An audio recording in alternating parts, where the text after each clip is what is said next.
To first year accounting rules of double entry system तार दुईटा approach अच्छी traditional approach और मॉडर्न अप्रोच आम ट्रेडिशनल अप्रोच विषय प्रीवियस वीडियो पढ़ी सारीचु आज आम देखा मॉडर्न अप्रोच बा अमेरिकन अप्रोच बाबद तो rules at a glance under modern approach तो ये रहा आम जाचु या मध्य मॉडर्न अप्रोच भितर केतेटा अकाउंट थाए ना 6टा अकाउंट थाए ना 6टा अकाउंट रो ना लिखाई डेबिट आउ क्रेडिट केतेबेले होबो तार रूल्स लिखा जाइछि।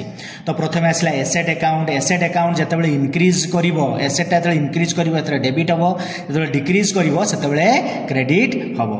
सेकंड रे आसला लायबिलिटीज जेतेबेले डिक्रीज करिवो सेतेबेले डेबिट होबो एवं जेतेबेले इनक्रीज करिवो सेतेबेले क्रेडिट होबो।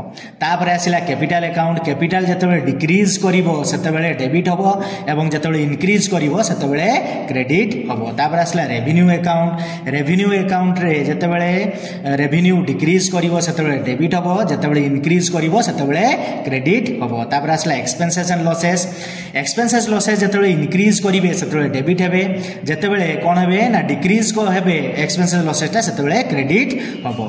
तापर आसला प्रोविजन फॉर बैड डेब्ट और एनी अदर प्रोविजन्स जेतेबेले अदर प्रोविजन्स बा प्रोविजन फॉर बैड डेब्ट रहिबो जेतेबेले से गुडी को डिक्रीज होबो सेतेबेले डेबिट होबो जेतेबेले इनक्रीज होबो सेतेबेले कोन होबो ना क्रेडिट होबो। तो ये होउछु मॉडर्न अप्रोच रो रूल जोटा कि आमे 6टा अकाउंट को नै कि आमे लेखु।